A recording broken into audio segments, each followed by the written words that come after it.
Hello, everyone. Thank you so much for joining. Constantina, would you like to start us off now that it's time? Um, Hello, everyone. Good afternoon, good morning, good evening, depending on where you're joining from. Thank you for being here with us. I'm Konstantina Toli. I'm the project coordinator of IWL 5, for those that haven't met me yet. It's a pleasure to have you here with us today for this new edition of our webinar series, the Comms Lab, that focuses on hands-on communication experience. Today's edition will be delivered by our partners in Grid Arendal. You already have them both on your screens, and you can see them also in the cameras. This kicks off the year for IW Learn. It's our first training activity for this year.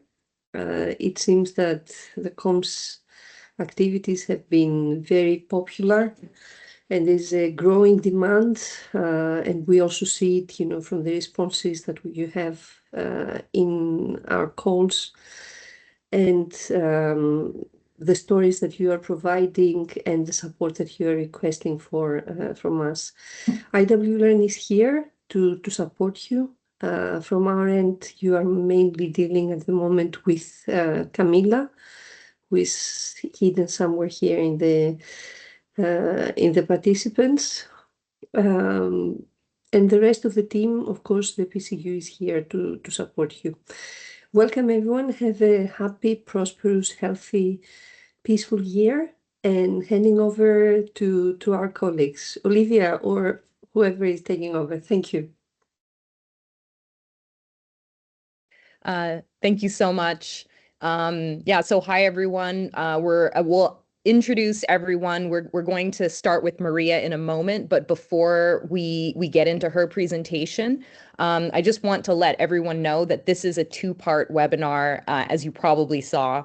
So we are really hoping that people are going to be super engaged, and so this part one is going to be giving some information on how to do three kind of practical communication, how to create three different kinds of communication products. And then we are really hoping that you will do the work and you will send us basically assignments.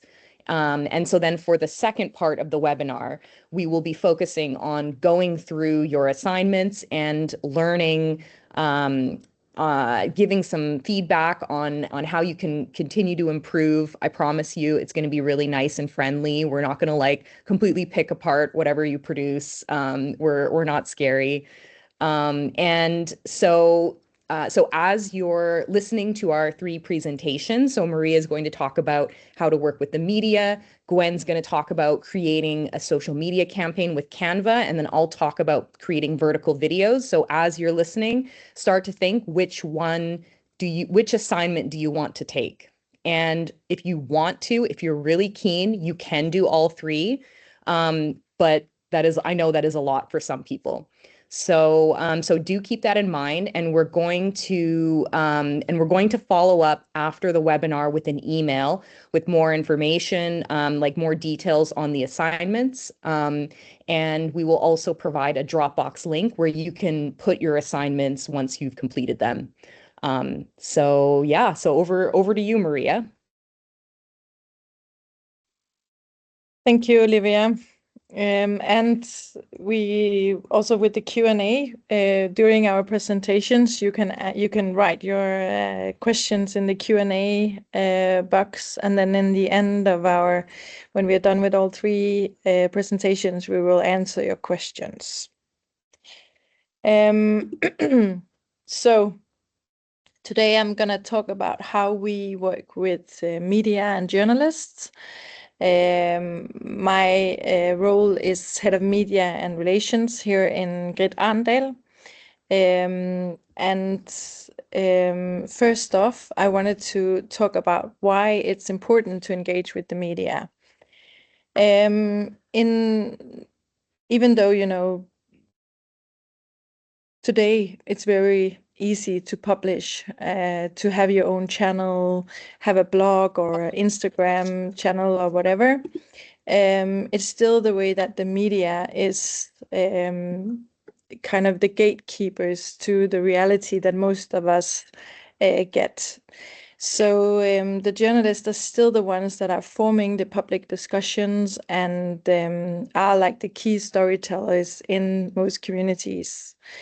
They're also the ones that the politicians are noticing. So if you want to raise awareness and you want politicians to do something about a problem, then it can be very beneficial to work with media, work with journalists, and get them to tell your stories. And as I mentioned, the media landscape of today have changed so much. When I grew up in the 80s, we only had like one channel that was showing TV, and everybody was watching the same, and it was kind of like one agenda that everybody would tap into. Today, that there's tons of television channels, and there's Facebook, Instagram, TikTok. I'm so old, so I probably don't even know where the young people are anymore. But there is still a lot of it's still valuable to work with the traditional media and focus, at least we do in our work, we focus a lot on newspapers, online newspapers, television, and so on. And again, it's about when you work with that kind of media, the traditional media, they have a better reputation. You know that they have they use facts. It's not fake news. So when I talk, and I focus mostly on traditional medias, but with that said, there can be a lot of impact to gain by working with influencers or very specific niche media that are working and have your target audience. So I'm not saying that that can't be beneficial, but that's something that we can also discuss when maybe in the next webinar when you have done your homework. Before we go into how to do the media pitch and work with the journalist, there are some core principles that I'd like to just touch on, and you can of course ask me a question if something is unclear. But the first thing we need to talk about, and the first thing you need to decide, is who is your target audience. And the reason why it's important is because it has something to do with what kind of media should you pick to contact and reach out to, how should you formulate your story, and how can you make sure that your message actually that it's actually relevant and interesting for your target group. When we work here at Grit, I have a media that I'm very interested in always selling stories to, and that's because their target group is the policymakers, and that's often very important for us because we work on this science policy interface. But maybe for you, the target audience can be completely different. If you're working very locally, maybe it's the local community, it's normal people that you want to talk to, and then you should make sure that your story is focused on them. In old days, you could send out a press release and you could have an article in a media, and that was the traditional way to do outreach and communication. I think today that it's just as important to build up relationships with journalists. And when I say a relationship, I don't talk about that you should become their best friend or invite them over for dinner, but it's about making sure that the journalists actually know your organization, know what you stand for, what you work on, and that they can trust you as a source. For some people, you know, if you're not shy or anything, you can pick up the phone and call a journalist and have a conversation. Nowadays, we have social media as LinkedIn, where you can reach out to a journalist and say, well, I read your article, I thought it was really interesting, and start a conversation. There's many ways to do it. Are you at a conference? Find out if there are any journalists there. Go and have a conversation with them, find out what they are interested in writing about, or all these kind of things. So I always say to my coworkers that they should find a journalist and make them their new best friend. So the third thing you have to think about when working with the media is how to be newsworthy. And it's something that sometimes can be really hard if you work with experts that are very into a specific subject and they find it really, really interesting. And then you have to kind of explain to them that the media doesn't really work that way. They don't have the same time to go into a subject that deep. And that's why you need to kind of make the subject understandable, and you need to make it newsworthy. One example is right now we put out an explainer on our social media telling about our wildfire report. And that report is actually 3 years old, but right now it's newsworthy because of the fires in California. So that's a way that you can make a story newsworthy, that you can wait and see, is there something on the public agenda where it links, or maybe you know that something is appearing, like the the Olympics in Paris that made, you know, a lot of stories about water quality because of the competition was going to take place in Seine. Now I can't pronounce the river in Paris, but you know what I mean. So it's all about like tying your story into current events or something that is happening. That can also make it newsworthy. And then it's about crafting your message. There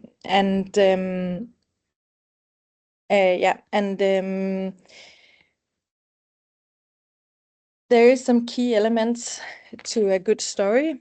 And of course, as we were talking about, it has to be newsworthy. It has to be clear and consist. And then there's one element about that. Sometimes it's easier to get the journalist interested in the story if you can put some emotions into the story. This graphic is from a project we had in Greenland. And you know, if you want to tell a story about that the ice is melting, it could be relevant to tell people that, you know, this means that it will affect the animals, it will affect the polar bears, and maybe we will lose polar bears. And I think for most people that makes them feel something. And that goes for like all over the place where we are losing animals or so on. So that can be like the emotional thing that you can put into your story. But the point is that it's very important that you have a clear hook when you talk to the journalist. You should have something that really get their attention. And then, of course, for us, and I think for most of you too, it's very important that you use data and you make sure that you have evidence for the story that you're selling, that you know that this is correct. As I mentioned, in old days, it was maybe enough to make a press release and then you would get a story in the media. Nowadays, there are so many things happening and there's so much information out there. And that is why I don't personally believe in press releases. We do make press releases and we send them out and we put them on our web pages, but it's not always the press releases that get the media attention. Instead, I prefer, and this is also what I want you to work on, is pitching your idea to a journalist. And the way to pitch your idea is to personalize it to the journalist. So you need to find out like what are the journalists interested in and how can I present my story so they see that this could be interesting to report about. And of course, as I was mentioning, there's so many things going on. There's so much information. So we need to make it short, and we need to make it easy for the journalist to go into the story. So one of the examples, like this is an example from my work. Last year, we made this very long report, 80 pages, and when we made that report, what I did was that I contacted a journalist that I met him, I have had conversations with him about like nothing and everything. And then I said to him, oh, by the way, now I have a relevant report. I think this could be interesting for you. I presented the main, like the main story of the report, which is that we want the new plastic treaty to also talk about climate impacts. And so it ended up with a story in the media, and I don't expect you to understand what is the headline here, but it's because it's in Norwegian. But it says that a UN partner is warning that climate have to come into a new plastic treaty. And this is important for us because this media we know is read by politicians, and it is the politicians that we were trying to get to make this be a part of the negotiation process for the new plastic treaty. And one other thing that you should think about and remember when you pitch something for a journalist is to always have visual infographics, photos, or videos that you can attach to your text. And again, that's also just to make everyday life easier for the journalist. If they want to write your story, they will need some visual content like pictures or maybe an infographic. And it's important to think about to make sure that it's good quality. Like one thing is like the science behind the infographics, but also make sure that the pictures have high resolutions and so on.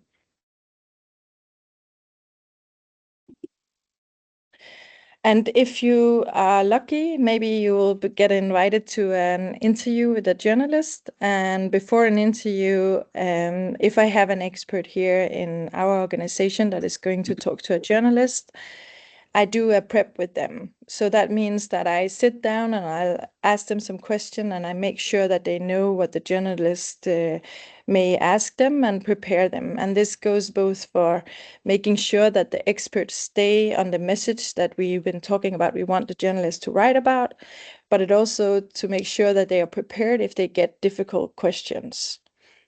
And you don't have to have a media expert to do this prep. You can just sit down with a good coworker and just get them to ask you those questions and practice how do I actually answer it and how do I make sure to do it short and precise and don't get into all too many details.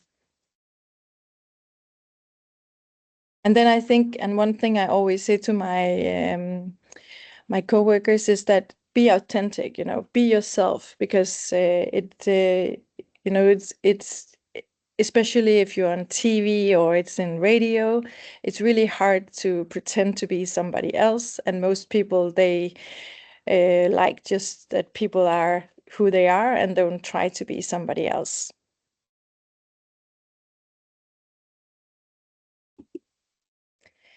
So when we do media work and we have a project and we want to make sure that people get aware, like get the message, we also need to measure.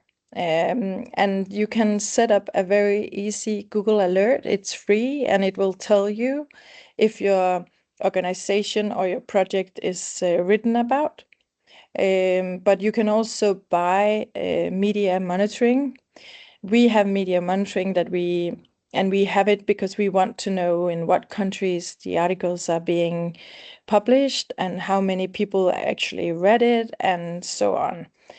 And we use this insight to kind of work on our media presence and maybe change something if we can see that this is not being picked up. But I think for small project, maybe at least in the beginning, I think Google Alert is just a really nice way just to keep track on if there are journalists writing about your project. And this is a picture from the last INC meeting that was in South Korea. Last year we run a journalist project where we gave travel grants to journalists to go and cover the INC process. And this is, we could have spent our budget or our money on, a big media campaign or sending out press releases or so on. But again, for our organization, we thought that it was better to support some journalists to go and cover the event. And we did it because we have this last year there was a big survey that showed that most journalists, this is actually what they need to be able to cover more environmental issues, free funding without any strings attached. And that was what we did. The link you will get the presentations afterwards, so you can go in and read about what we did. But we had 3 different online seminars where at the first webinar, we were telling journalists how to cover international events. At the second webinar, we would go a bit more into the deep, like about the actual what is the problem with plastic and why is it important and why are we getting this new plastic treaty. And then on the third webinar, we had it for the journalists that weren't able to go to INC, but they could ask us questions and we would tell them what is going on down here and so on. And when we worked with the journalists, we didn't have any strings attached. They can write whatever they want of articles, but we just give them the content and the scientific data, with the background to do their articles. And the result is that we did get a lot of stories written by journalists that also was telling about how GRID is working on the plastic issue. And then, working with journalists is not always easy. The media landscape, at least I know in a lot of countries, like there can be maybe there's not even free media, it can be really hard with the at least in Norway where we are located, a lot of the media are pressured on finance and they have a lot of deadlines and they have a lot of things they need to do.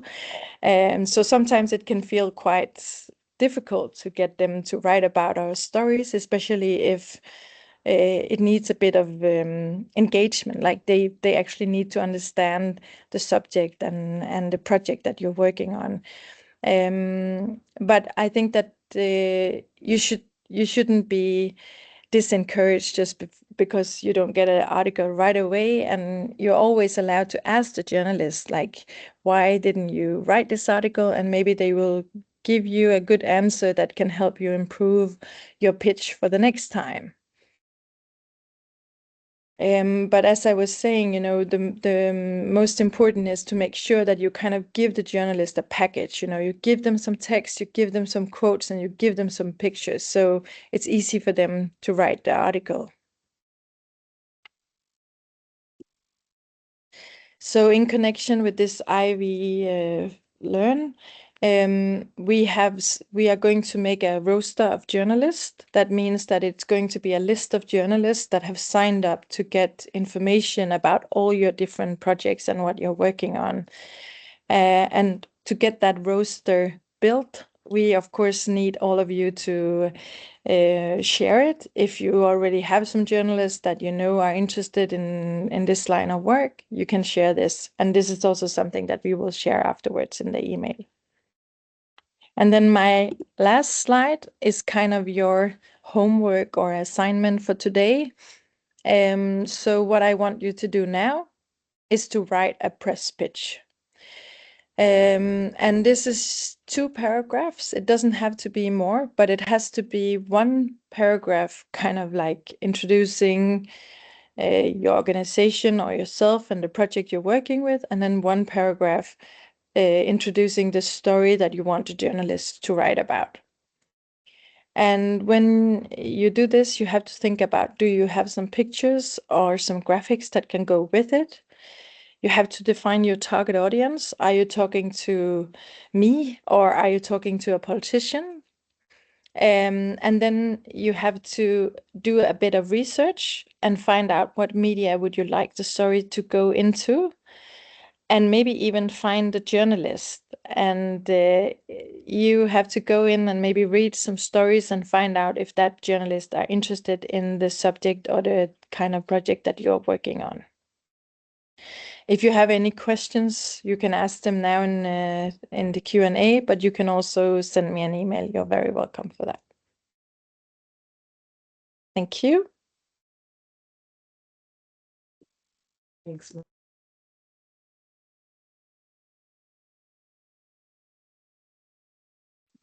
All right. Thank you, Maria. Yeah, and if you have any questions for Maria or myself or Olivia when we present, please just put them in the chat and we'll go through all questions at the end. So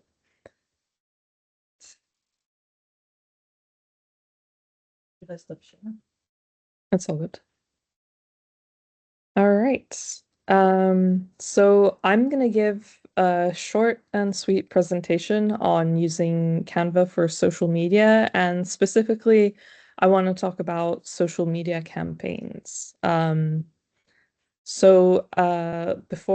I dive into this, for context, I work in communications at Grid Arendal, and unlike some of my colleagues, I don't have the technical skills and knowledge with using more professional tools like Adobe InDesign or Illustrator or Photoshop.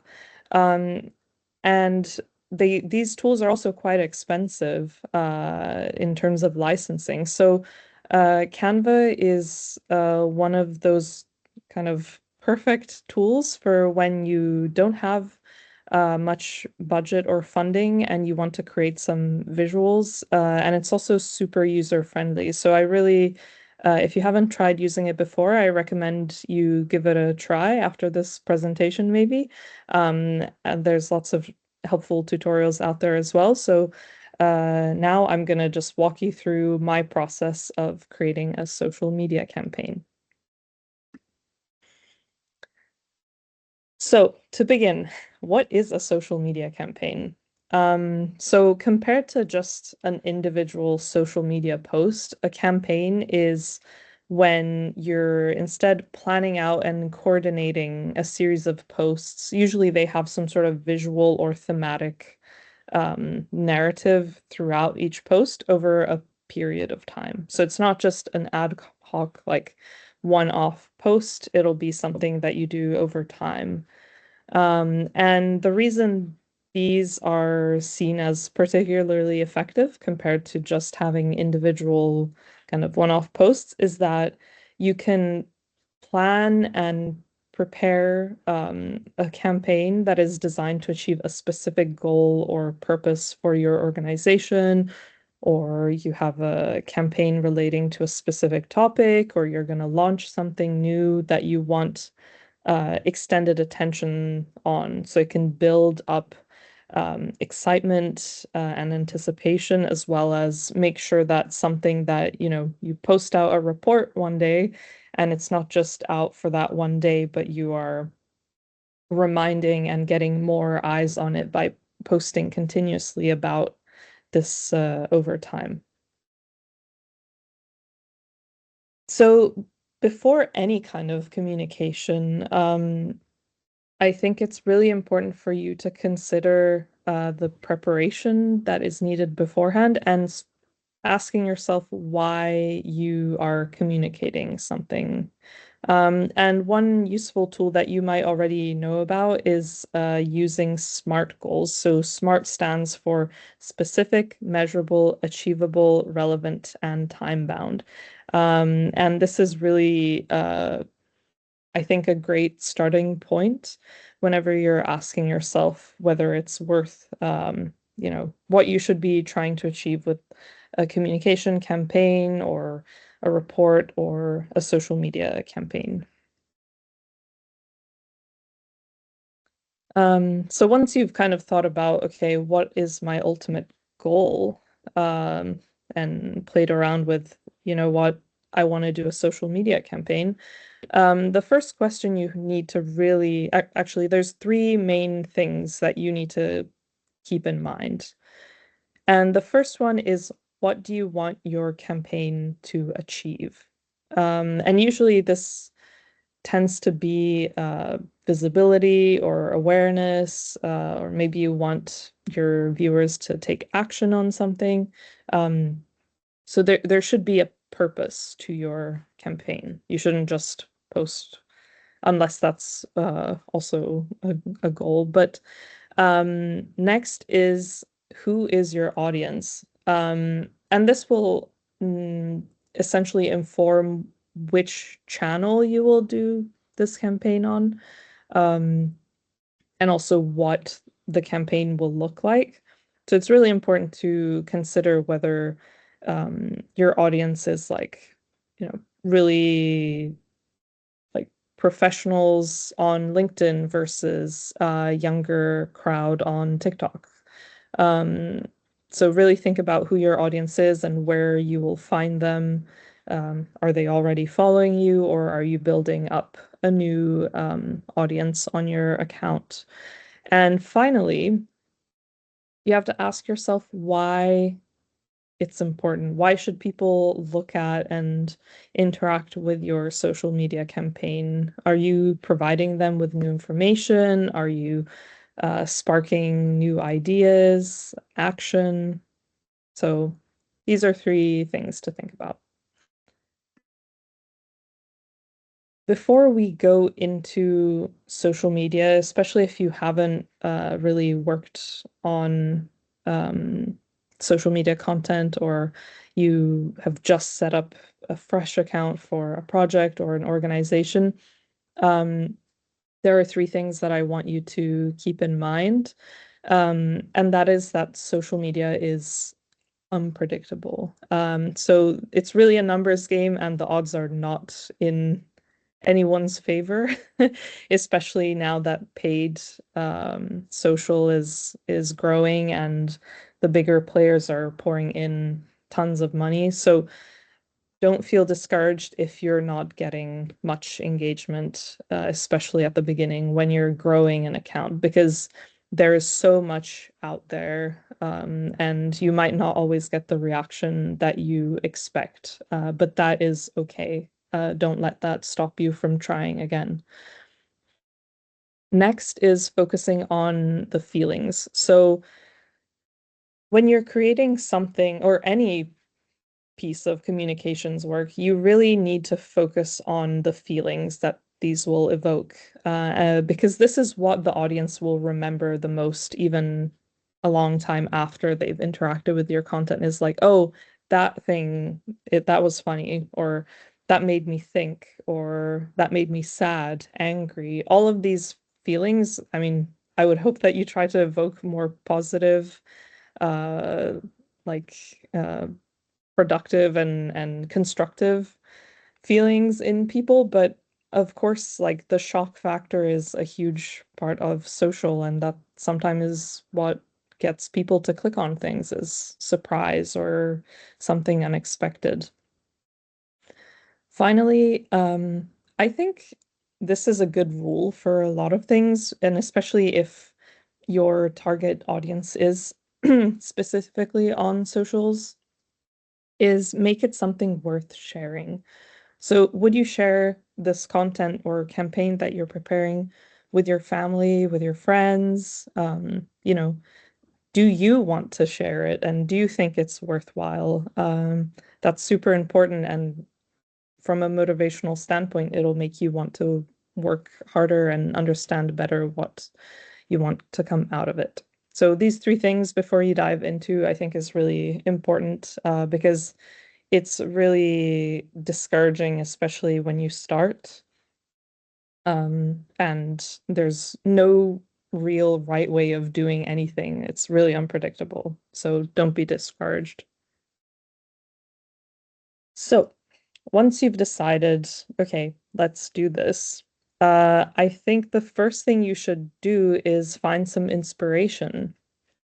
So some places where you can find inspiration for a campaign is to look at accounts that you already follow, things that, you know, in the back of your mind you remember, oh yeah, I really liked that particular like series of campaigns, or, you know, a thematic month for a specific topic that I really care about, and have a look at what they did for their campaign. You know, did they just focus on one platform? Did they do it across different channels?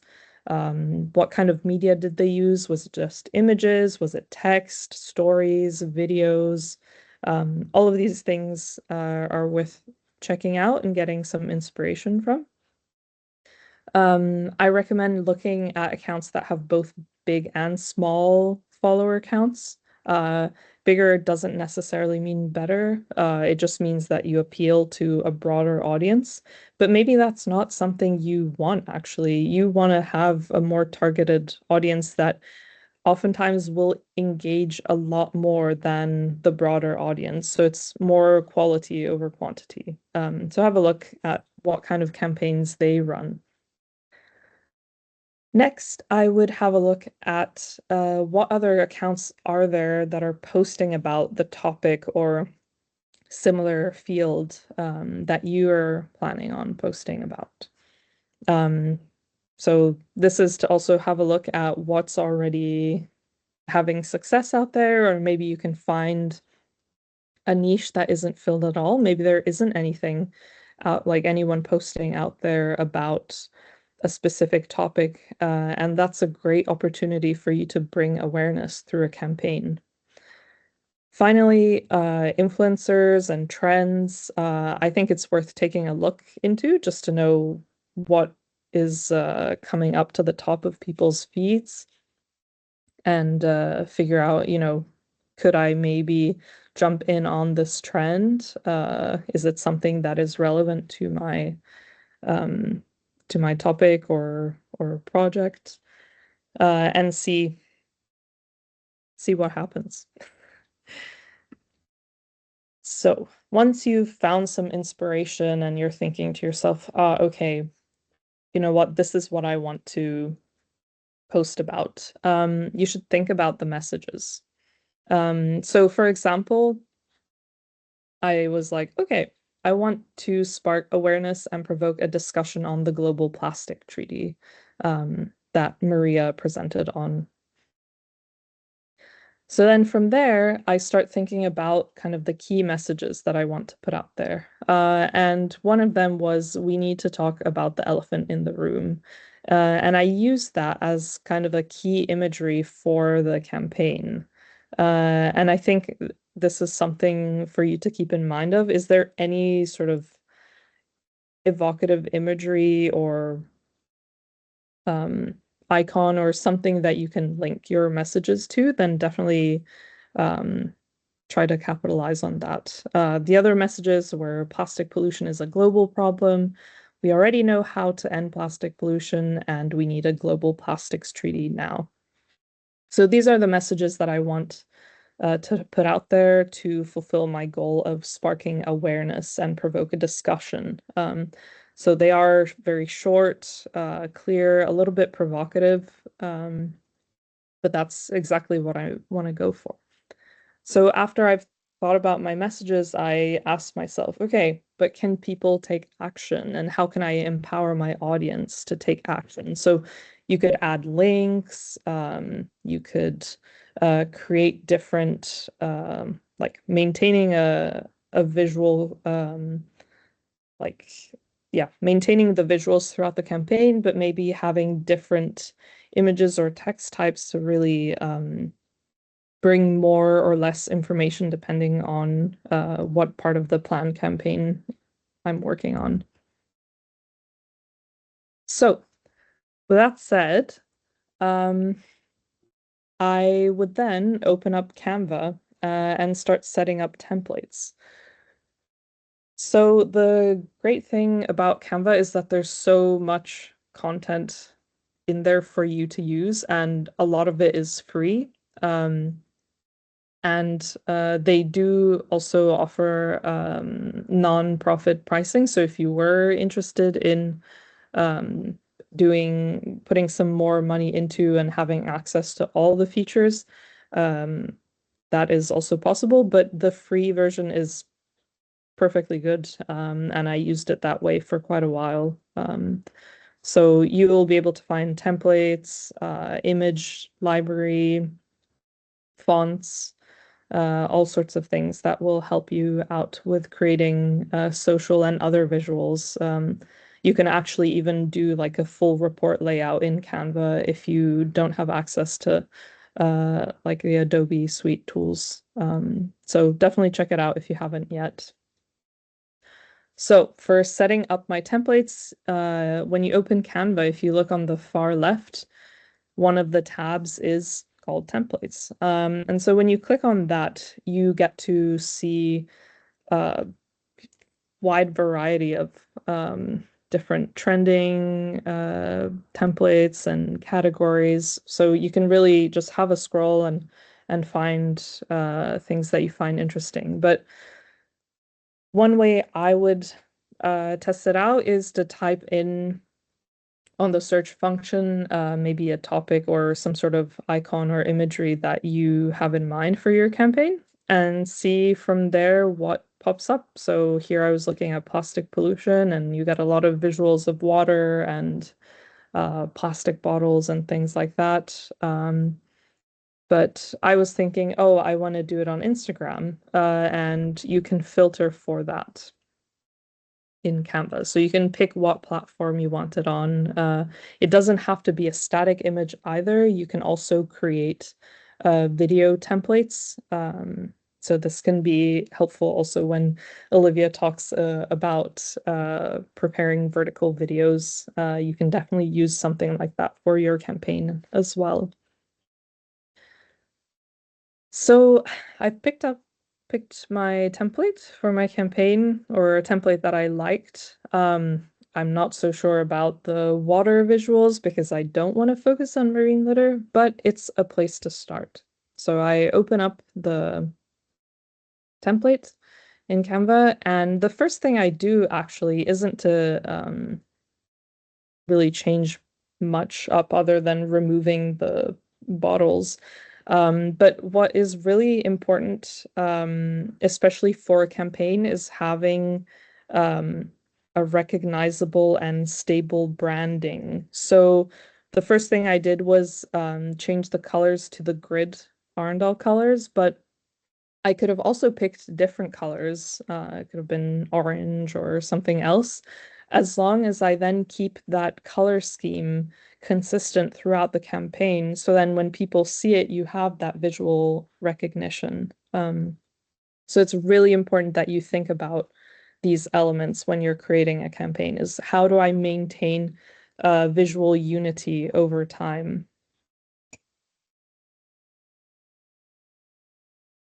Next, I looked at the messages and I started putting things in into the template, and you can move things around, change the font, whatever you like. But I honestly wasn't super satisfied with this template. So after I put in the text, I decided to think about the key imagery that I'd talked about earlier, and that was the elephant in the room, which is, this piling up of plastic waste, both from a production and a consumption point of view. So I picked out from the available images in Canva, just like an outline of an elephant and bottles and a bag of waste. And I was then able to change the colors. So that's what I did. I picked out the grid colors and I did some moving around of elements until I created an image that I was happy with. So from there, I played around a bit with the text. What text can I fit here? I liked having the what can you do element, so I put it back in to see what I thought, if it was too busy or not. And so from there, I was playing around with the messages and really thinking about how do I want this to look like to have the most impact. So maybe less text in the image itself and then have more in the caption so that the visual is quite striking, things like that. And Canva has the kind of layout and formats for multiple platforms. So technically, you could choose to just create in one format, for example, Instagram, and then use their automatic resizing tool to then create your campaigns for other channels. But in my experience, it doesn't always work. So do be prepared to have to spend some time on each different platform's format if that's something you end up doing. Not all tools are perfect. And as you can see, it didn't manage to move my elephant around super well. But that's okay. It's all a matter of trial and error, and I really hope that you will try things out, and it won't always work, but you actually never know with social what's gonna make it big. So the key points that I want you to take away from this is that you should start by deciding on what you want to achieve, use the SMART goals or other tools that you like. You should pick a medium or a platform that is appropriate for your audience and the goal that you're trying to achieve. You should plan out the campaign. How long is it going to last? How many posts? What time? When should I be timing this for? Should this end or start on a specific date? Next, you should write out your key messages. What it is that I want the audience to take away. Is this too wordy? How do I simplify this message so there's no misunderstandings? You should prepare the visuals, and this is probably going to take a lot of your time as you first get to know different tools to create visuals or videos. So do set aside time for this and remember that it'll get easier the more you do it. So just dive in and try things out. Next is scheduling the posts. So think about, what time will my audience be using the app? Is, morning, afternoon, maybe not 3 a.m. unless you're trying to reach an audience that's in a different time zone. So just be conscious of that.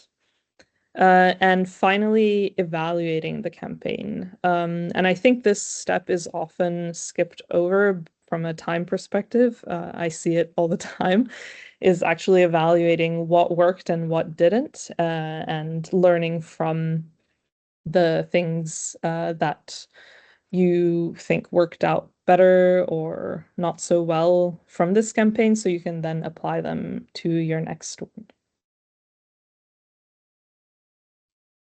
So after all of this, I have some homework for you. And I think you can link it up with what Maria has assigned and then what Olivia will be presenting and assigning to you. And that is to create a social media campaign for a topic or a publication or your organization that you're working on and that matters to you. So I would like to see between 2 to 5 social media cards or other visuals, could be a video or something else. You should have some messages, and I want you to write down what channels you will use, who your audience is, and what do you expect to come out of this campaign.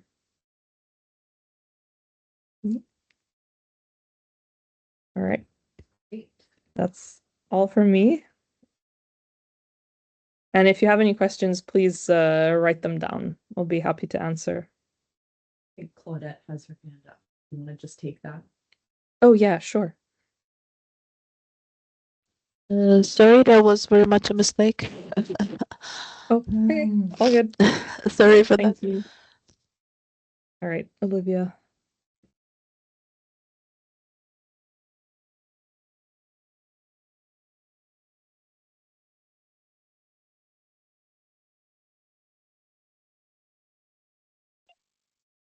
Okay, so wait, is there another hand up? Um, Here, let's just quickly take the one question with the hand up. Sorry, I can't see who it is, but go ahead.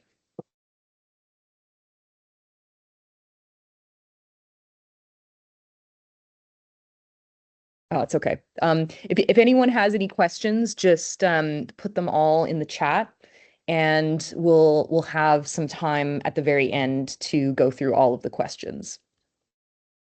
I see there's already some great questions in there, so we appreciate that. And of course, we will be available afterwards through email as well. So I think I introduced myself at the beginning, but my name is Olivia, and I'm a videographer at Grid Arendal. And today I'm going to talk about a great way to communicate, which is through vertical videos on social media.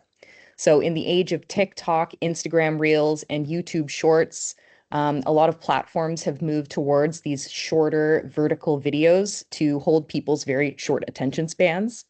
And so I'm here to show you that making a vertical video doesn't have to be complicated. And hopefully by the end of this crash course, you'll be ready to make your first vertical video. All right. So vertical videos are more than just TikTok dances. So if you want to make a TikTok dance at your field site, though, I fully 100% support you. You should definitely do that. But I want to highlight a few video formulas that are great for sharing information. So it's a lot more than just TikTok dances. So the first one is an interview. So this is great if you're at an event that's relevant to your field and you want to highlight the work of someone that you've met there, or perhaps you want to ask a colleague some questions about a project they're involved in or something that's in the news. When you're doing an interview, you want to answer the questions who, what, when, where, and why. But for these short videos, it's really important to grab the attention of your viewer. So the why becomes extra important. So consider asking your interviewee, why should our audience care about this? These kind of questions. And there's a couple of ways that you can film and edit these kind of interviews. You can either cut out the questions, like in the example video, we just have one person and she's kind of talking, and it was an interview, but we cut all the questions out. Um, or you can leave the questions in there. And if you do that, you also have the option of filming both the interviewee and the interviewer so that you can make it more like a conversation. There's a lot of ways to do it. Next up, you have the scripted explainer. And by this, I mean you write down exactly the message that you want to share, and then you either explain it on camera or record a voiceover, or you put text on screen with relevant footage. For this kind of footage, you really want it to match with what's being said on the screen. So if you talk about plastic pollution, we want to see some plastic pollution on the screen. If you talk about ghost fishing gear, again, show us some ghost fishing gear. And that one is hard to do because there's only a few clips that are easy to find for free or on stock video. But anyways, if you don't have access to the footage for free, you might want to consider buying some stock footage. Or maybe you just have a funny situation in mind that illustrates a story that you want to tell or a cause you want to highlight. In this case, you can either write a script with plans for how you want to do the camera work, or how the action is going to go. It's like you're filming a little movie, or maybe you just get an idea and so you find your characters or your colleagues and you ask them to do some improv until you have a good take. And I would argue skits like this is when you have the highest chance of going viral because you're being creative, you're doing things differently, it's totally original. And maybe other people will copy your style. But of course, if you don't have any ideas or something original, you can always do your take on a trending format. Um, so following trends is a great way to get some engagement and probably some laughs. A few months ago, a very popular format was the Gen Z intern wrote the script trend, where people explained or introduced things using Gen Z terminology, which I thought totally slapped. Um, so I did one with my colleagues. But here, let's see if it'll play. Here's an example of the trend from someone else. Um, okay, I thought I shared it with audio, but oh wait, let's see if I can include sound.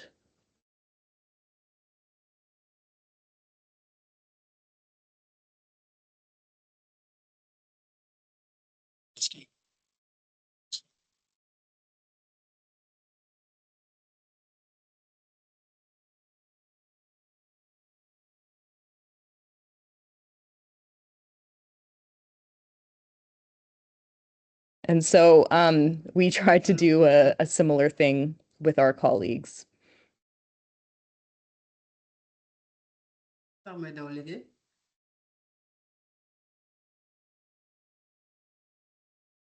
lu tax nga may posé question boobu ba pare ke yow koo yab man yow koo yab man masuma ko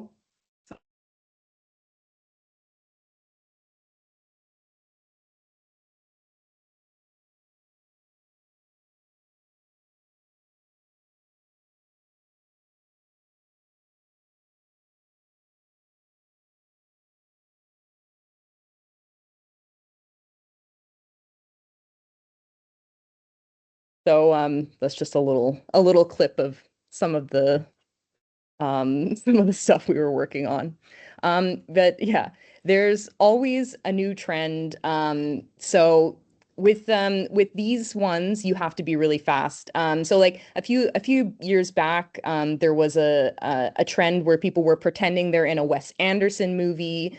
And then I'm not saying living beings are a trend, but over the summer, a baby pygmy hippo named Mudang took the internet by storm.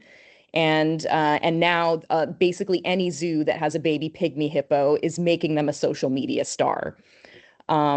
So like I said, you probably won't go viral for following a trend unless you're extremely quick because the internet really quickly becomes saturated with content. So if you're doing this, the video needs to be done like the next day, right away, as soon as it comes out. So, of course, there are many different formulas. You can do a how-to video, like maybe how to avoid microplastics at home. You can do a daily vlog style, like a day in the life of a nonprofit communications professional. Maybe Gwen can do one of those. If if she gets some peer pressure in the comments, you can you basically you name it. But before you jump into it, you've got to brainstorm a little bit. So maybe step one is you want to spend a bit of time on social media, scroll through some things, look at it critically, think about what kinds of videos are catching your attention and why. Like, I don't know, maybe your social media is full of makeup tutorials and you're like, oh, that's what I want to see. And so would your audience like coral reef inspired makeup looks? Maybe you could make that as a video. Who knows? Though you should try to keep your brand a little bit consistent. So don't go like too crazy if you're normally keeping it pretty reserved. But studies show that people on social media like to see familiar faces. So if you're the comms officer, maybe you should consider making yourself a regularly occurring character on the feed. Or perhaps you have a colleague who's super charismatic, then you should put them on camera as much as you can and have them occur regularly so people get to know who are the faces of your organization and the faces behind the social media. Now, another way to brainstorm is instead of starting with a trend to follow, you start with the information and think of creative ways to get it out into the world. So one of the most famous examples of this is the Ice Bucket Challenge from 2014. Who remembers the Ice Bucket Challenge? It was basically to raise money for ALS, and people were like pouring ice over their heads. And this campaign actually raised over 200 million US dollars. It was insanely effective. So I don't know, what's the next ice bucket challenge? You guys tell me, think about it. Because maybe someone in this room has the next idea that could be huge. Is there something that you care about that you're not seeing enough on social media? This is another question to ask. Maybe you're an early career researcher and you're like, I want to see other people's fieldwork. I don't have a lot of fieldwork experience and I'm not seeing that on my social media.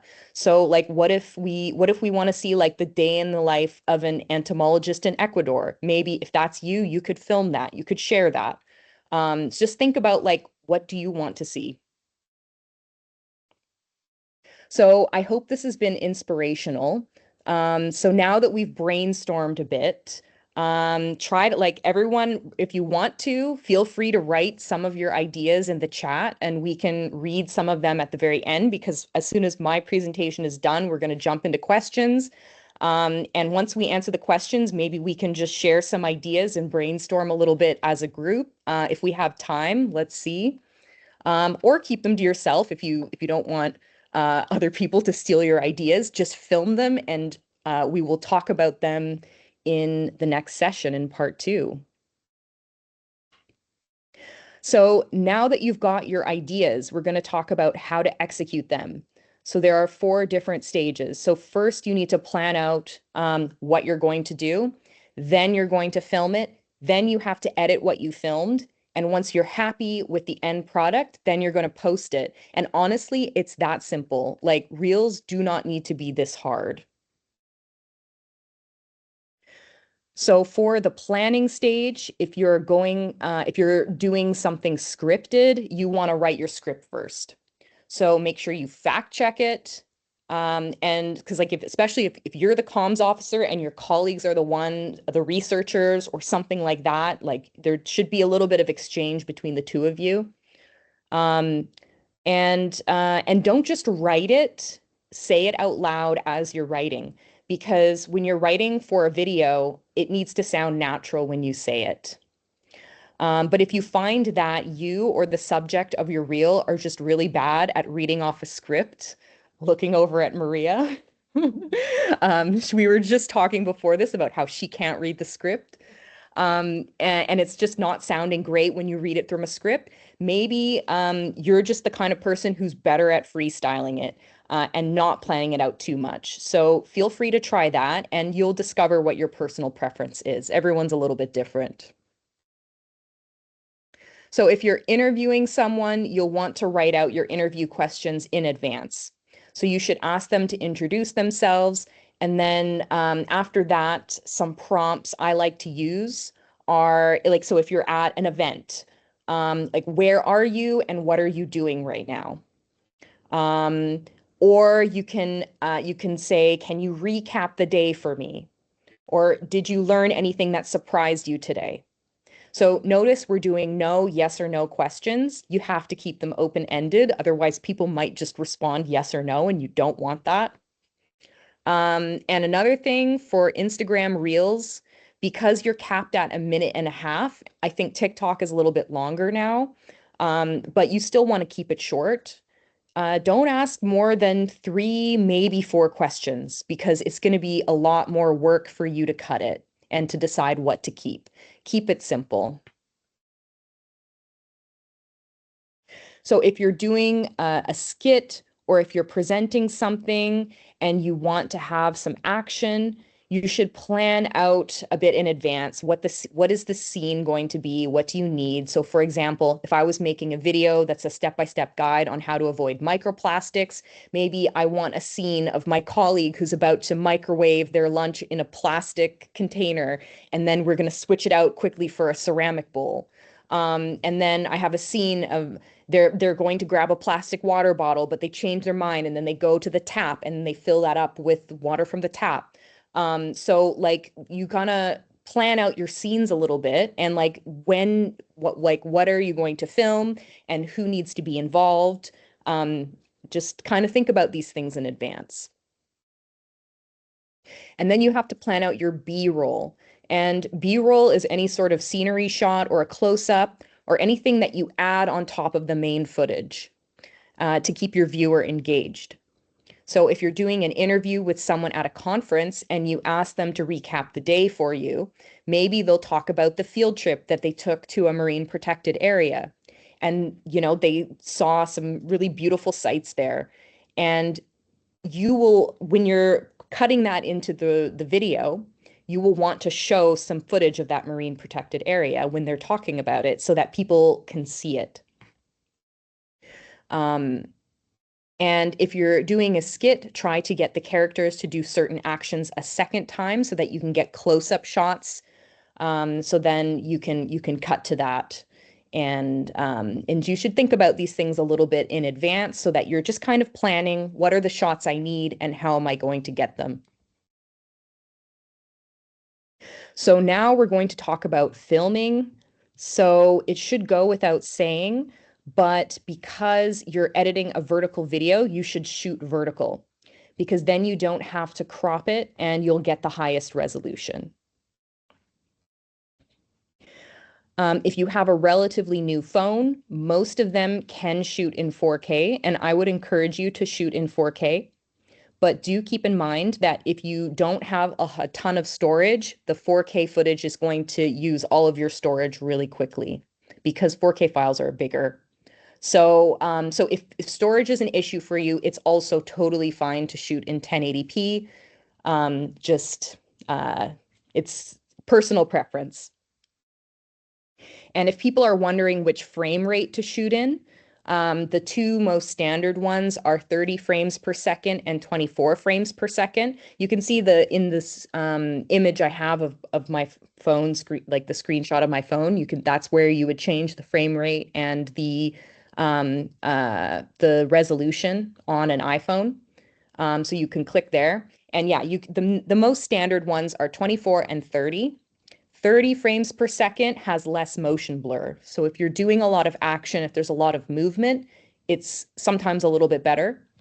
24 frames per second, it looks a little bit more cinematic. It's the one that they use for the movies. So it's kind of a personal preference of what style you want. But the most important thing is to just pick one and try to shoot everything in it. Because when you're mixing frame rates, it causes problems. And if you're a professional, you can kind of deal with it better. But I would say just stick with one and just go with it. So audio is extremely important. So if you're planning to make reels regularly, I would strongly encourage you to invest in a microphone. And it doesn't have to be the most expensive one, but anything external is going to be better than the microphone inside your phone. And audio is really what brings your video to the next level. It's what's going to make it sound professional. Now, right before you start filming, you should take a moment to listen. And this is going to be doubly important if you don't have an external microphone. So listen to see if you hear a refrigerator buzzing in the background or an air conditioning unit. Can you turn it off while you're filming? But especially if there's music in the background, if someone's playing the radio or something, because that makes it really difficult to edit and you can't add your own music on top of that very easily. Now, I mentioned this earlier, but if you're doing an interview and the person is speaking really slowly or giving a really long-winded answer, you can just kindly remind them that, oh, because this is a short video, we need to keep the answers really short. So you can ask them to repeat the question, and often they'll be a lot more concise the second time. or if you record what you wrote in the script and it's like 3 minutes long, it's better to make the changes during the shooting than during the editing. So you can just cut down your script a little bit and reshoot it. In most cases, if you feel like the content isn't quite perfect, there's no shame in trying a second or third take. So you never know which one's going to be perfect, and it's way better to have one or two backup options than to try to fix major problems when you're editing. So typically people are most intimidated by editing, but please don't be scared. Everyone was a beginner once, and it just takes a little bit of practice, and every video gets a little bit easier. So I would suggest starting off with a more easy project with not too many cuts. In terms of editing software, the one that I use is called CapCut, and it's free. And you can use it directly on your phone, or you can use it on your desktop if you like to have more screen real estate. But to be honest, their CapCut is really trying to get people to pay for it. So they're removing a lot of the free features. So if you absolutely know that you can't pay for an app ever, maybe get used to using the Instagram or the TikTok in-app editors, because if you're using CapCut more than once a month or so, they do make you kind of pay for some of the features. So I will share a few videos that go more in depth on how to edit using the different free programs so that you can learn how to use the specific tools. So when you receive the email from us, there will be a few links. So don't stress out. Don't be like furiously taking notes. You'll be able to follow along a couple of tutorial videos to learn some of this. But the basic order of operations is first you take the main video that you shot, and if you have an interview or a voiceover, and you cut out all of the stuff that you don't want to include. So maybe you're cutting out the bad takes that didn't work, or where the subject forgot their lines, or if you're going through an interview and you're listening and some of the questions are just not flowing as well or they're not as relevant, you can cut those out too. And basically you cut it down to the length that you want. So less than 1.5 minutes. And you can see in this project, this is the base video is right there on the main timeline. And then once you're happy with your base video, you're going to add any B-roll and especially try to cover places where you cut. So you can see the B-roll is added there. And then once the main video and B-roll is all flowing and you're happy with it, then you can add your organization or partner logos at the end to give your video a sense of professionalism. And then you want to make sure to generate subtitles, because not only is this an important accessibility feature for people with hearing impairments, but also a lot of people watch videos without audio. So a big part of your audience relies on subtitles, and you have to make sure that you check and correct them, because the AI doesn't always get it right. And finally, we're going to add the music. So if you're editing in CapCut and planning to post on Instagram, for example, I recommend that you do everything in CapCut except adding the music. So after you export your video from CapCut and import it to Instagram, then you want to add the music, because this is so that people who are looking for trending audio clips will find your music. It will be linked with all the other videos that use the same music. So it can help you get more views. So now for the final step, you'll want to caption your video. And when you're writing your caption, it's really good for there to be kind of a call to action in there, or basically just kind of what is the action that what do you want people to do? Do you want them to follow along for more? Do you want them to go to a link in your bio where they can learn more? And speaking of links, do not post the link in your caption, because people can't follow it from there. Tell that you want to post it in your bio and basically tell people to go follow the link in your bio. And even better, if you're posting a lot of links, you can use a thing called Linktree, which is a link that you put in your bio that will lead people to an option where they can see many links that you can add. I'll include a link to Linktree in the email that we send out afterwards. So now everyone wants to know about hashtags, and this is very debated, but for the most part, less is more. We are past the era of spamming people with very general hashtags like hashtag motivation, hashtag selfie. Nobody follows those. Just try to be a little bit targeted. Maybe hashtag SciComms if you're communicating science, something like that.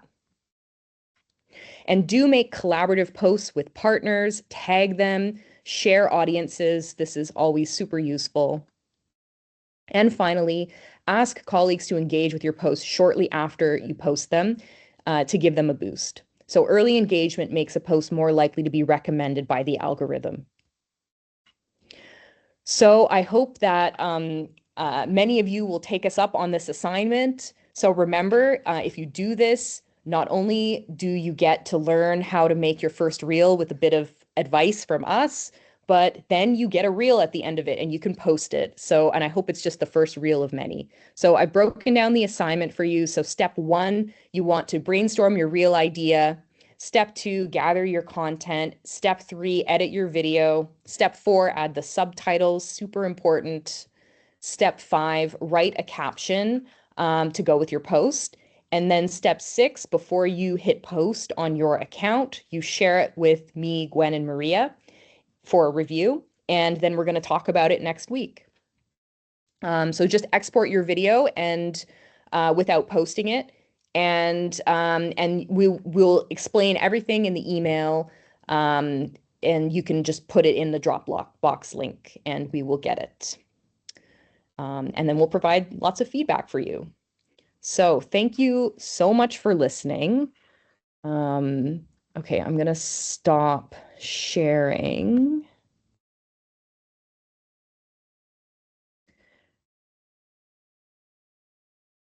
All right, so now we can take some questions. So Maria, do you want to take the questions first that were left for you? Yes, I can do that. So the first question is, would it be possible to share a relevant list of media on offline that you recommend for pitching content related to science policy interface?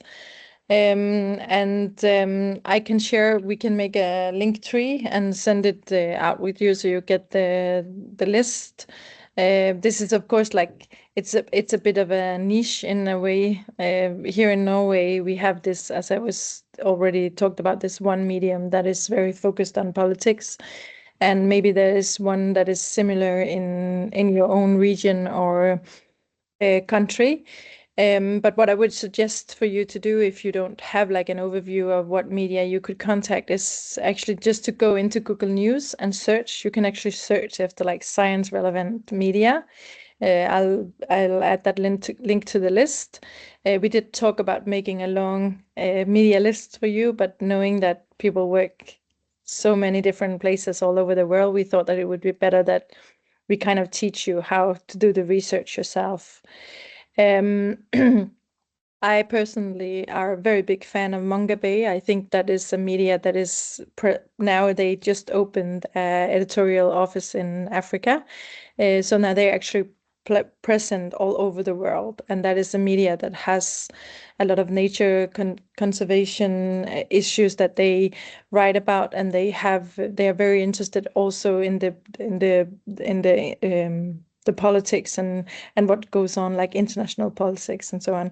And don't forget that there's also like today, because the news media is so divided, there's also a great opportunity to get opinion pieces out in big organizations newsletters. So like and we can also try to link to a couple of them and there's big UN organizations that are doing this kind of work. So that's another media that could be relevant for you to think about.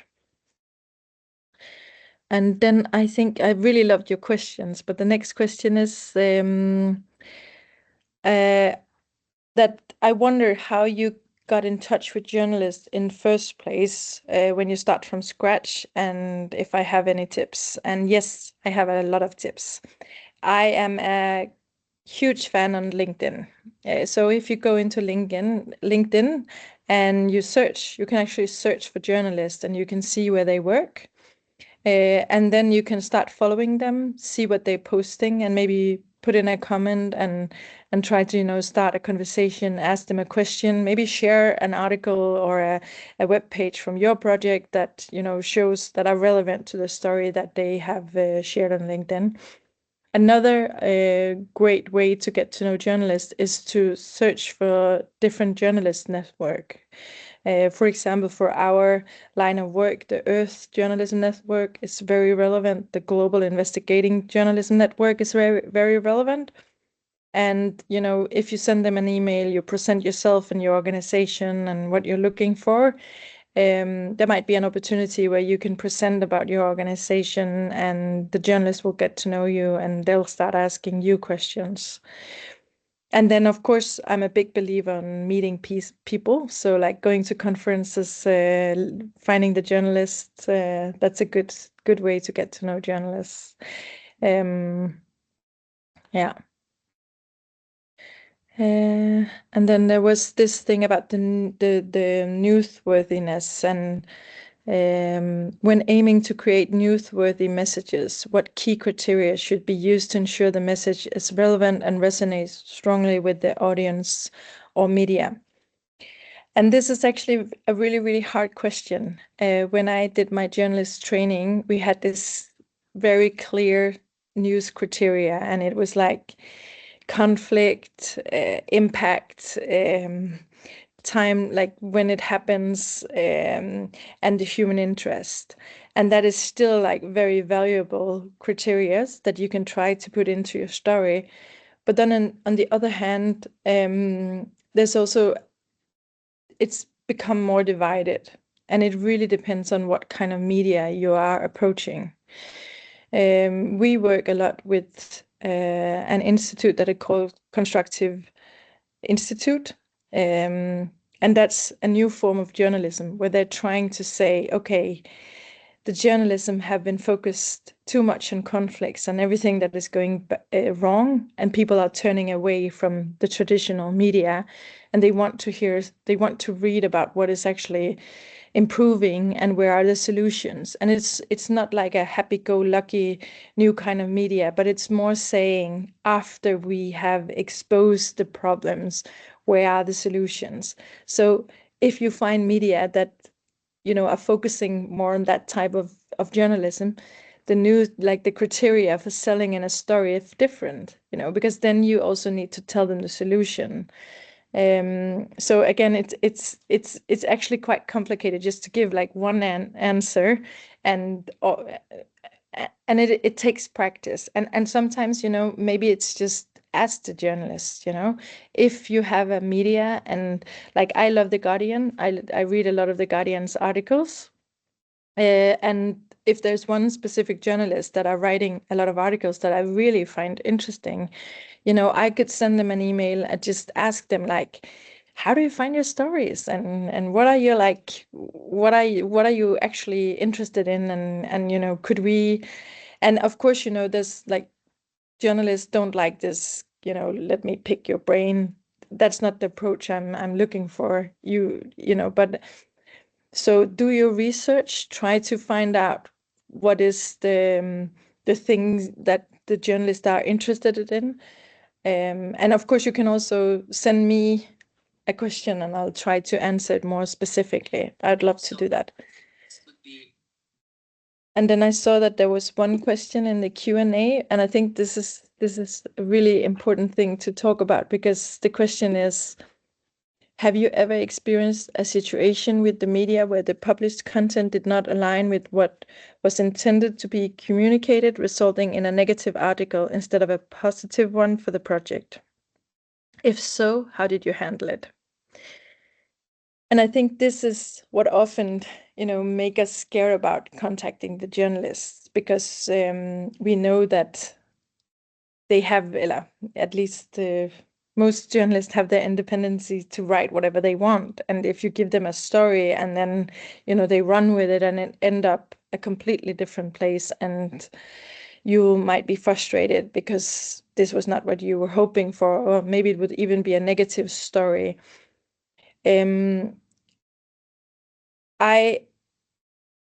I do experience a lot when I work with the journalists that the experts that I'm working with internally here in our organization or our partners, that they feel that the journalists didn't really quite get it, or they didn't get it quite right, or something like that. And I think that it's something about that it has to be simplified to go into a lot of, at least the news medias. And sometimes, I wish that we could just get those big, beautiful, long reports in Washington Post with visuals and pictures and whatever, and it would really tell the story. But it sometimes have to be kind of really angled for the journalist to write about it. So I think that if you have a project, you should really think about what is it we want the journalist to understand, and then don't focus that much about the details, but more, did they actually get the message, and did the target audience get the message? And I do have experience with having stories that end up completely wrong, and it can be quite frustrating. But the end of the day, I think that at least nowadays we have social media, we have our own channels. So if you have the experience that an article is very negative, I would advise you to go in and tell your own narrative in your own media. So on your web page or on social media, or maybe in a competitive newspaper, never let something negative just stand alone, And if media talks very negative about a project, they should always call you, and you should have the opportunity to explain. Was that good enough answer? It's also, but I'm like, what we said in the old days is that yesterday's news I used to wrap fish in, so it's not like a big, at least in my opinion, you shouldn't be that afraid. Journalists are people like the rest of us. I'm educated a journalist myself and worked as a journalist in many years. And I think if you experience that a journalist writes something that is really wrong and you contact them, most journalists would like to correct it and make sure that it's done the right way. I want to just mention, even if Yes, I can mention that we will answer all the questions. So if you have time, we'll hang around. Okay, yeah, I see there's some questions on social media. So the first one is, would you recommend social media if your core target are policymakers? And which social media would you recommend when targeting Middle East, North African countries? Well, if your target are policymakers, maybe ask yourself where they are. In our experience, a lot of them are on LinkedIn, for example, so it might be worth targeting them there with a campaign, or getting in touch as like an alternative to official channels. I can't really comment on Middle East, North African countries. I don't have like experience on what they use specifically there, but if you're in one of these countries, you probably know the media landscape a lot better than you think. Think about what apps or websites people are visiting and using daily. Where do you find your information? Who are you listening to? So a lot of it is very specific, and there's not really one big expert that can tell you exactly which channel and how you should do things. So a lot of it is going to be trial and error. So I recommend you test it out. Next question, are the elements used like the elephant bottle and plastic waste bag available on Canva, or did you upload your own graphics? They're available on Canva. These are all stock images in Canva's graphics library, so definitely take a look. I think there's some graphics that do end up being like under the premium subscription, but I think the ones I picked are all free to use, so no need to upload your own graphics, although you can also upload your own pictures to use in Canva. Speaking of the elephant in the room, I wondered to which extent you used AI in your comms work and how relevant it was. Would you also have some advice on how to grow our community on social media? I personally don't use AI in my communication beyond we've tested it out a bit for writing out captions, but to be perfectly honest, it's so easy to see when an AI has written captions or other messages. Maybe not to an untrained eye, but I know right away when a post has been written by an AI service. I think you can test out if you want, but from an ethical standpoint, it's also thinking about, do you want your content to be written by AI or should it be your own? And there's also the question of the environmental impact of artificial intelligence. So I advise you don't use AI as a crutch. It's not going to teach you how to write better.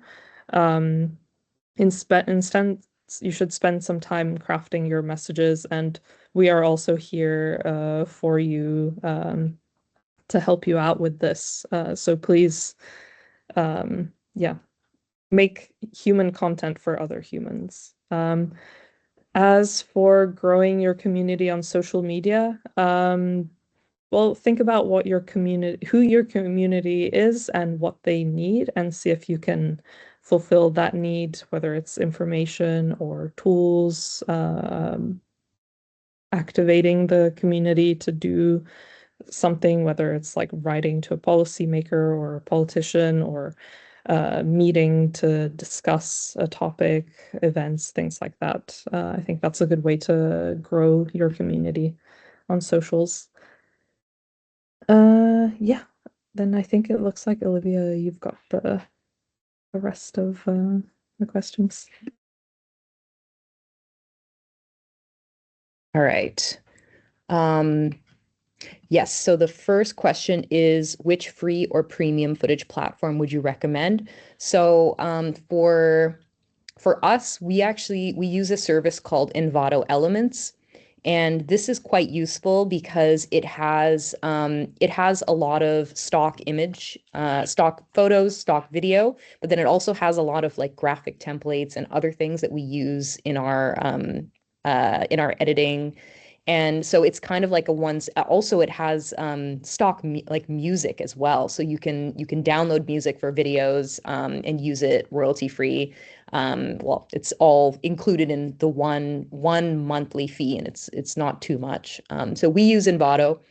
But there's a lot of ways that you can actually find things that are under the Creative Commons license, which means that you can use it freely. There's different Creative Commons licenses. Sometimes you have to give credit to the creator. So just make sure you know how it's licensed. Usually it will say when you're about to download something. And there are different features to search for Creative Commons content. You can search on Google or on Flickr. And you just go into the advanced search functions and you can just click Creative Commons. In terms of other places to get premium stuff, so for us, like if we're looking for something really specific, like we want fishing boats in Greenland, it's not necessarily going to be available on Envato as part of our subscription. So we will probably buy some content, and we try to use iStock because iStock allows you to reuse that footage later. So you can buy it from them, and the license is allowing you to continue like use that in other projects. Other stock stock footage websites, you'll be licensing it for one-time use. So you have to kind of read the conditions of like what you're paying for exactly. So we prioritize iStock, but then there's also Pond 5, there's Adobe Stock, there's a few other places. Adobe Stock is the most expensive one, but they have like a lot of niche stuff. So it really depends on what you're looking for. But there's a lot of options out there. How long should the videos be maximal? So for this, so for Instagram Reels, you want to be under a minute and a half. For TikTok, now they're letting you go up to like 30 minutes, I think. Like it's crazy. But honestly, I like fast. We try to keep it short. Sometimes there are videos where you're like, okay, we need more time to tell this story. And if that's the case, there's actually a hack to make it longer on Instagram. Like you post it as a normal video and then you convert it to a reel later. And so then you can get it longer than a minute and a half. But like for the most part, I'd say like unless you have a really strong storytelling reason to make it longer, I would say keep it short. And then it's just better for engagement. And then in terms of maintaining consistency and uploading videos, is there an ideal interval between uploads to ensure regular engagement without overwhelming the audience or creating too long a gap? This is a difficult one because I think you have to be realistic. Like if your organization just doesn't have the resources to be putting out a video a week or something, like you just have to do what you can do. Um, I mean, yeah, it's nice. Like if you do have the resources and if you're able to if you have like a lot of time that you can dedicate to it, like of course, ideal would be either a video a day if you're really trying to grow engagement, or a video a week is good too. Yeah, like honestly, so social media influencers, people who this is their full-time job, they tend to do about one a day. That's the standard. But you just have to be realistic about what you can do. And like don't make it an all or nothing kind of thing. Like if you can't put out a video a day or a video a week, then you shouldn't put anything out. Like definitely some things are good, as much as you can do. Is there a web page that services as a video bank for generic footage that is free, say drone video on a beach waterfall? Um, yeah, so again, kind of stock footage. Yeah, like search on Flickr. Yeah, there's some chatting, some people in the chat. Free pick. Oh, I haven't heard of that one. I'll have to check that out. Yeah, and I wouldn't use AI in videos either. It's really not there yet. And it just like, you'll end up with a video with someone has like 6 fingers or something, and it's kind of creepy. In which program do you edit the videos? Yeah, so for me, so I use for longer, more serious videos, not vertical, I'm using Premiere Pro. The if you're someone who is serious about editing videos, you can actually do Reels in Premiere Rush. That's another option. But for most of my colleagues have found it's a little bit janky, and actually like the best is just CapCut. Like we have the premium CapCut subscription. It works really great. It's easy to pick up. And yeah, I've definitely I've played around with like in the Instagram Reel editor. Like the first time I tried it, it was almost unusable. It was crashing all the time. But then I tried it again like just last month, and it's actually gotten a lot better. They have like a captions feature and stuff. It's really quite usable. So but the downside with the using the Instagram editor is if you're also posting to TikTok, like if you would have to kind of export it from one and then re-upload it to the other. So I really would recommend CapCut. It's in my opinion the best, but again, they're really making it difficult to use if you're not paying for it. There's a lot of features that they want you to just they want like you can only generate the captions once a month or something like that. So it's a little bit challenging if you're going to do it more often than once a month. Okay, so then about trending formats needs to be very fast and won't go viral unless it's done like the day after the trend comes out. How can you tell exactly when a trend comes out? When we see a few viral videos with the same format, but then it might be too late because maybe the algorithm isn't showing them right away. Yeah, this is super difficult. So for the Gen Z slang video, I saw 2 videos in that format before I jumped on it and made my colleagues do it. And we were kind of at the beginning of the wave. So we were pretty fast and good about it, but this is super challenging to know like whether it's overly saturated yet. And honestly, I would say a big part of this is you see a video, and even if you've only seen the one video, you're like, I think this will become trending. So I'm gonna jump on this. Like that's honestly the way that I do it. Um, because yeah, I remember when the Wes Anderson trend came out a couple years ago, like I saw the first one and I was like, oh, that's gonna take off immediately. So it just honestly, if you're scrolling social media, like you start to get an eye for these things after a bit of time. Um, okay, and that was all the questions. Okay, wait. Is there a link that you can share to the platform just mentioned? Um, okay, you added it. Yes.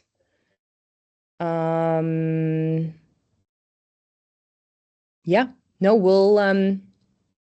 we will share more in email. And yeah, we will kind of we will put together all of our presentations so that you can go through them again. I think this presentation is also recorded, it looks like. So hopefully you'll have a copy of this as well. And yeah, and so just keep an eye out before we leave the office for the day. We'll send out an email with basically everything. So, yeah. Thank you so much, everyone, for sticking around.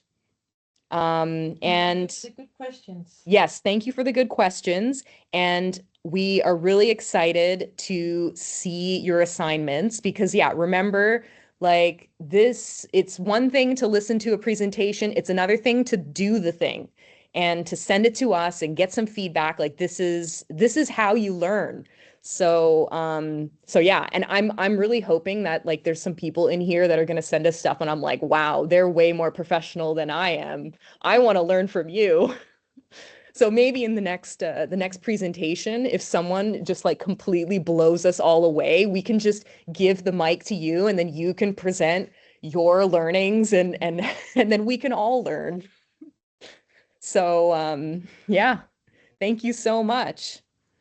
We're gonna shut it down now, but take care. Have a lovely rest of your day. Oh, Constantina, do you want to say anything or we're gonna sign off? No, I just found it very, very interesting, very engaging. I would like to thank you all. And of course, I hope that the portfolio will take this opportunity. It's a unique opportunity to have your materials reviewed by the experts. So don't miss out on this opportunity. And we look forward to the next one to see what our comms people have produced. Yes. Yeah, and maybe IW Learn can highlight some of them on social media as well. That would be really fun. Absolutely. Yeah. Absolutely. All right. Thank Well, you very thank you much. so much. Take care. Thank you. See Bye. you next time. Bye-bye. Bye. Thank you. Thank you very much.